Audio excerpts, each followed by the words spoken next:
Hello and welcome to our morning edition of Arirang News. We begin with these stories making the headlines at this hour. U.S. President Donald Trump says he plans to meet with North Korean leader Kim Jong-un later this year. He also offered an updated assessment of Pyongyang's nuclear arsenal, saying the regime holds 57 very powerful nuclear weapons.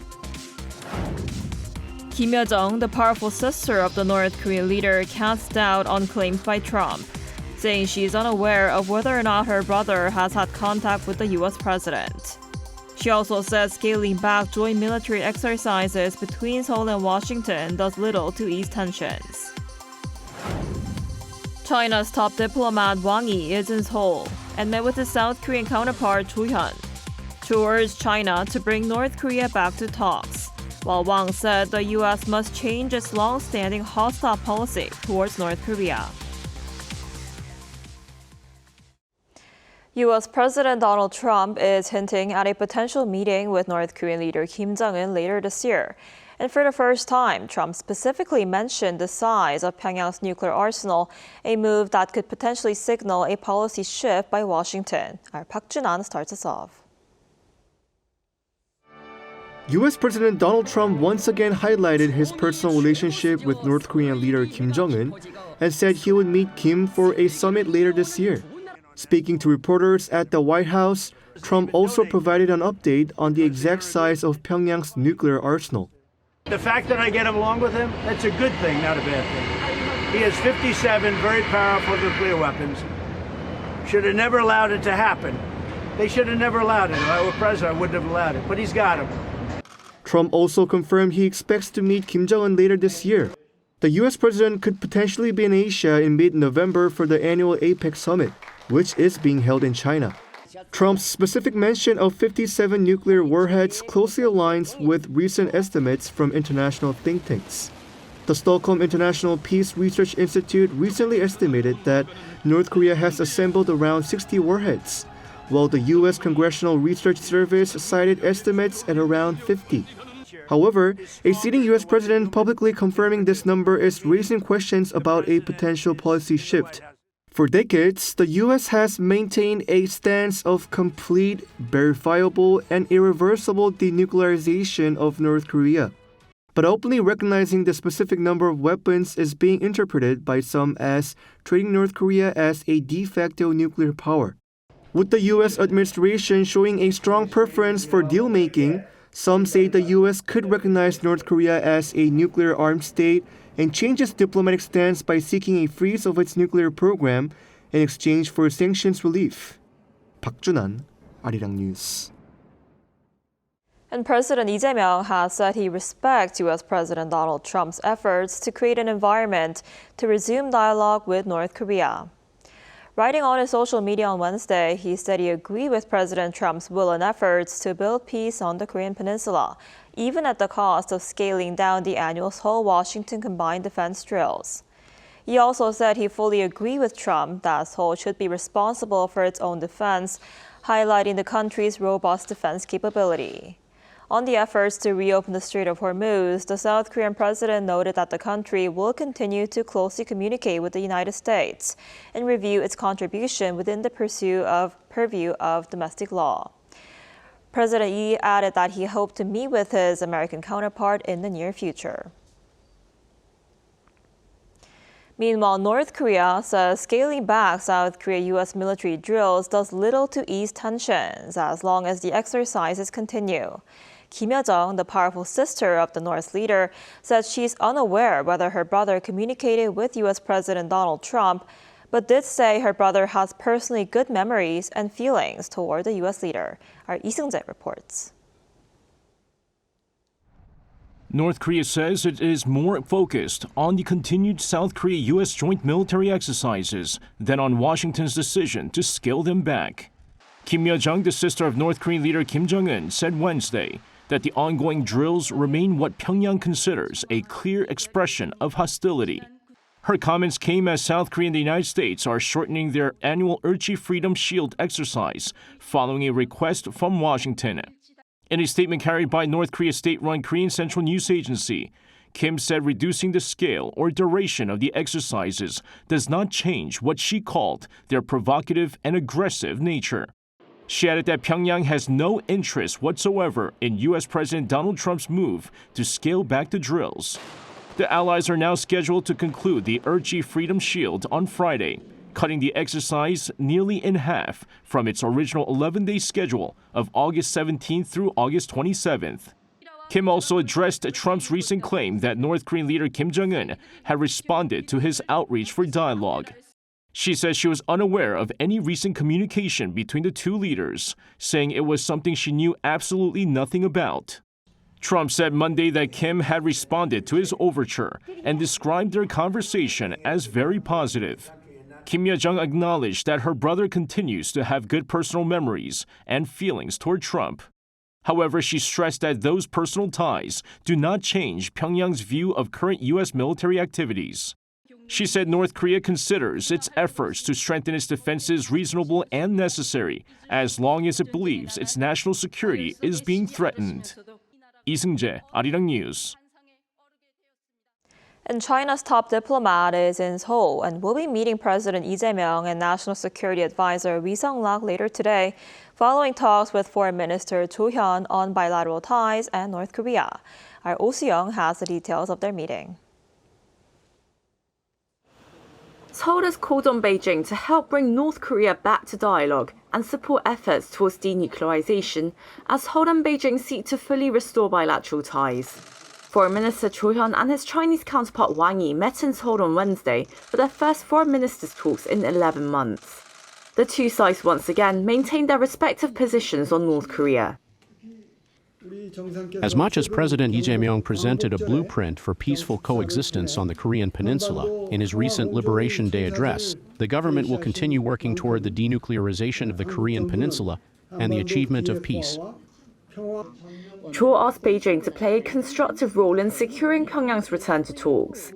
According to Seoul's readout, Wang said China's policy remained consistent and pledged to keep playing a constructive role in promoting peace and stability. We also hope that South Korea and North Korea can gradually move along the path towards peace and coexistence, and sincerely wish for the continued stability and development of the Korean peninsula. The Chinese minister, however, did not mention denuclearization. As Wang left his meeting, he told media that renewed dialogue was a matter for the United States and North Korea to decide. He placed the onus on Washington, saying it must change its long-standing hostile policy towards North Korea. In wanting to maintain some form of trilateral alignment among North Korea, China, and Russia, this is not necessarily disadvantageous for China in building a front against the U.S. Thus, China has no reason to step in directly and try to persuade North Korea. This highlights lingering differences between Seoul and Beijing amid deepening US-China rivalry over regional security and technology. Still, both sides have sought to rebuild cooperation, with the ministers saying that there was steady improvement in their bilateral ties following reciprocal state visits by their leaders. This marks Wang's first official visit to Korea in almost 5 years and comes ahead of the two countries' 34th anniversary of diplomatic relations, which falls on August 24th. The ministers agreed to use next year's 35th anniversary to elevate their ties, focusing on services and investment negotiations under the bilateral free trade agreement, supply chain stability, people-to-people and cultural exchanges, bringing pandas to Korea, and preserving Korean independence movement sites in China. Looking ahead, Wang said Beijing was considering another summit if President Lee attends the APEC meeting in Shenzhen this November. Wang also invited Cho to China at a mutually convenient time. Oh Soo-young, Arirang News.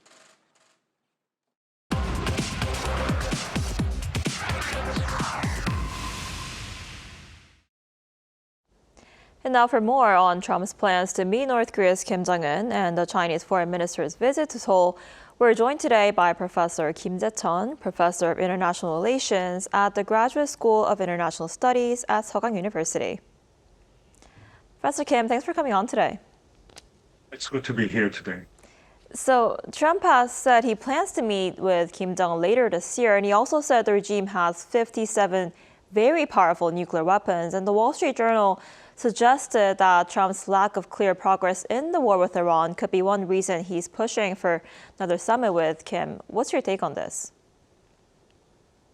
I think that analysis makes sense. Mr. Trump is obviously mired in the war in the Middle East, and he may be looking for a diplomatic breakthrough on the Korean Peninsula.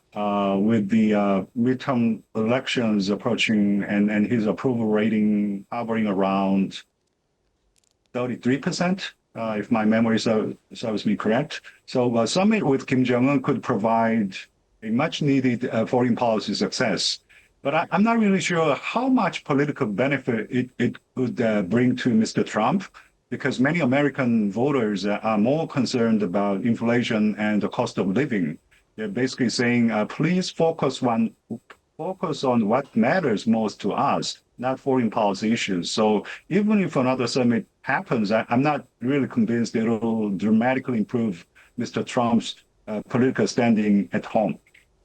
I see. And Trump is pushing for this meeting with Kim Jong-un after the United States requested that South Korea scale back joint military drills. But Seoul's foreign minister says the Korean government wasn't notified of this plan in advance and only found out about this through Trump's social media posts. And this has, raised some questions about the alliance. So where do you think South Korea-U.S. alliance stands right now? As a matter of fact, the relations between the two leaders in the U.S. and South Korea, President Trump and Lee Jae-myung, started on a positive note early last year. South Korea offered to increase defense spending, with which South Koreans can buy more of American weapons, and South Korea also decided to invest around $350 billion, if my memory serves me correct, $350 billion in the United States. Mm-hmm. So initially, this transactional, give and take approach seemed to be working, but delays in investment, the Kupang, incident issue, and several other disagreements strained the relationship. So I would say the relations are now at their lowest point since both leaders came into office last year. And Trump's decision on the military exercise is really a reflection of that broader deterioration, in my personal opinion. I see. And, all of this, Trump's push to meet with Kim Jong-un and the scaling back of joint military exercises comes as China's foreign minister is in South Korea for the first time in 5 years. What do you make of the timing? I don't really see a direct connection between Wang's visit and Trump's decision to scale back joint military exercise. Why? Because Wang's visit was arranged well before Trump decided to scale back the exercise. But that said, I think Beijing is probably very happy with the recent tensions between Seoul and Washington. China has long viewed South Korea as the most vulnerable link in the U.S. alliance network in Northeast Asian region.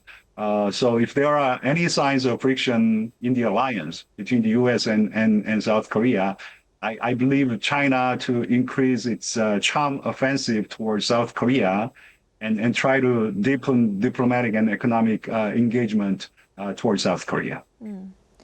And President Lee Jae-myung is also set to meet with Wang later today, and a lot of attention is on whether these two officials will discuss President Lee's recent proposal for multilateral talks to formally end the Korean War. How do you see those talks playing out? I believe Wang Yi is going to give a fairly general response to President Lee's proposal. He'll probably talk about, these general vocabulary that Chinese diplomats usually use: peace, stability, and the importance of dialogue on the Korean Peninsula. That's very typical of Chinese foreign policy, diplomacy, the way they conduct foreign affairs. The bigger question, I believe, is how Kim Jong-un views President Lee's proposal for talks. So far, Kim Jong-un has completely ignored Seoul's peace initiatives and continues to treat inter-Korean relations as those between two very hostile countries. Given North Korea's growing strategic value for China, I don't see China, Beijing pushing Pyongyang to change course anytime soon. So Beijing is not trying to change course on the Korean Peninsula for now. I see. We'll have to see how the meeting goes. All right, Professor Kim, thank you so much for coming on today. We appreciate it. Thank you.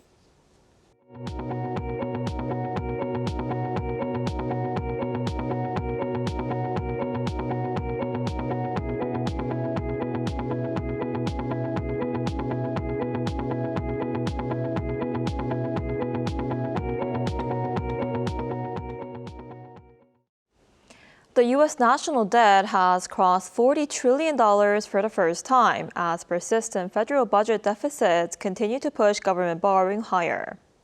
U.S. Treasury Department data released Wednesday shows the gross national debt reached just over $40.04 trillion as of August 18th.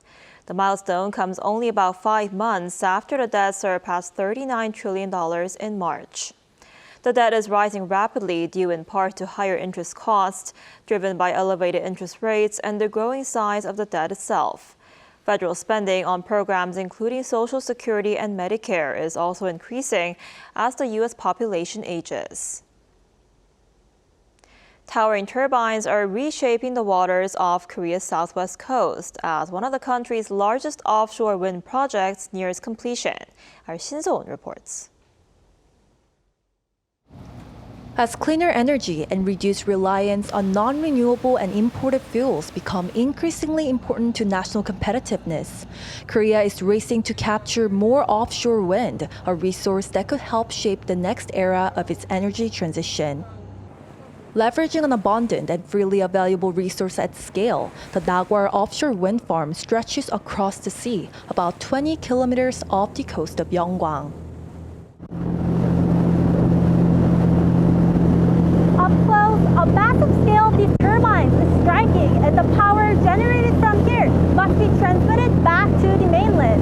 33 turbines are currently in operation, but when 64 of them becomes fully online, this wind farm can create electricity to around 250,000 households. According to the International Energy Agency, every gigawatt of offshore wind that replaces coal-fired power can avoid more than 3.5 million tons of carbon dioxide emissions each year.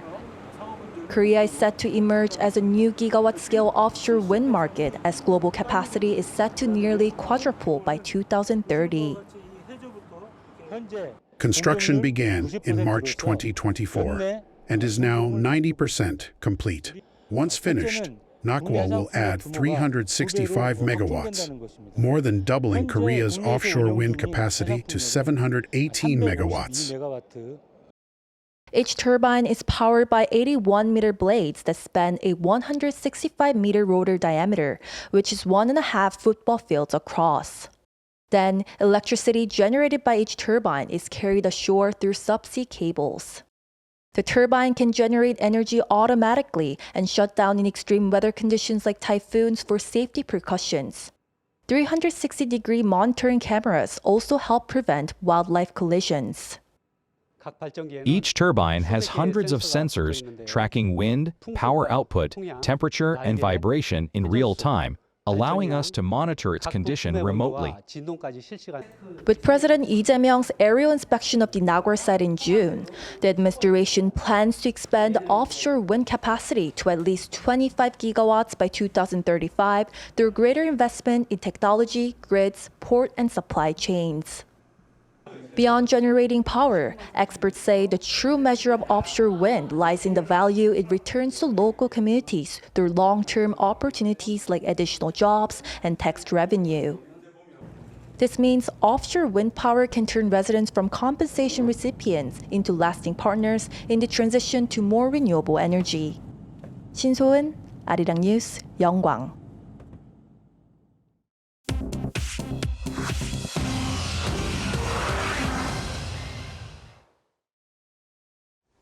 Good morning, I'm Tu Ji-hyun, and this is The World Now.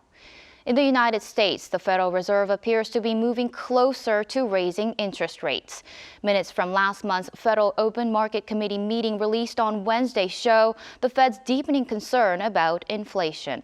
The Fed held its benchmark rate in a range of 3.5 to 3.75% in July, but three policymakers voted for a quarter-point increase.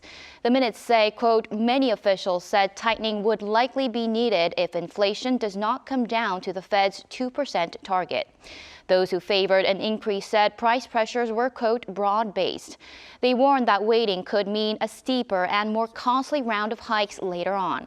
This comes as President Donald Trump said on Wednesday that, quote, interest rates are artificially high and should come down. In Kenya, a tourist helicopter has crashed, killing everyone on board. 5 Americans and Ecuador's head of intelligence are among the 7 dead. The helicopter came down on Wednesday in Samburu County in northern Kenya. It was carrying passengers to a wildlife reserve and safari destination. The U.S. State Department said on Wednesday that 5 Americans were killed. Ecuador's presidential office said its intelligence chief also died, along with his wife, a U.S. citizen. The tour company that ran the excursion said the cause of the crash has not been determined. The Kenya Red Cross said difficult terrain and a fire at the site are slowing the recovery. In India, a fire tore through a hotel in the eastern city of Kolkata early on Wednesday. At least 9 people are dead, including 5 from Bangladesh. 4 of those were from a family who had come to Kolkata for medical treatment. The fire started on the 2nd floor at around 2:50 in the morning local time and was under control within an hour. Around 80 people were evacuated. Authorities say an electrical short circuit may be to blame. In the United States, drug makers Moderna and Merck said on Wednesday that their experimental cancer vaccine worked in a late-stage trial. It kept melanoma, a deadly skin cancer, from coming back or spreading. The vaccine is built for 1 patient at a time from the genetic profile of the person's own tumor. More than 1,000 patients took part. Moderna shares more than doubled on Wednesday, and Merck's stock hit an all-time high. This is the first successful late-stage trial of a personalized mRNA cancer therapy.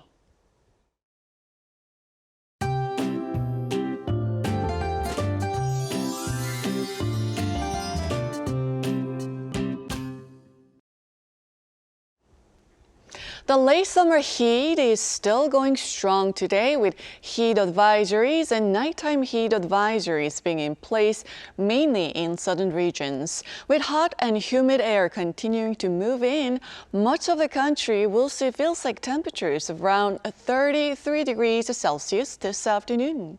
The sky will stay mostly cloudy for many areas except for the capital region, with scattered showers developing across the country. Certain parts of Korea will see 5 to 60 millimeters of rainfall, while Jeju-do Island could see 5 to 40 millimeters of rainfall through late this afternoon, so please keep an umbrella handy. And this afternoon, Seoul will be getting up to 31 degrees Celsius, while Daegu and Gwangju will make it to 33 degrees Celsius.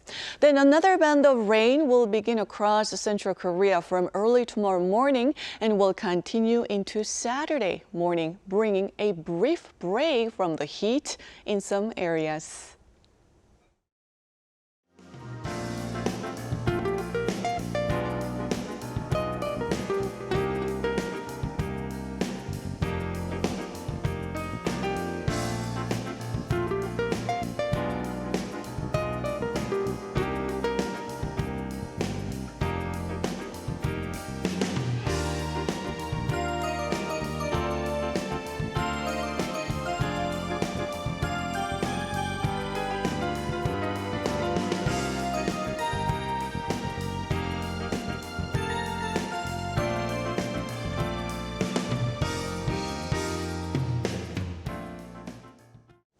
That's all we have for this morning. Arirang News will be back at noon Korea time. Thanks for watching.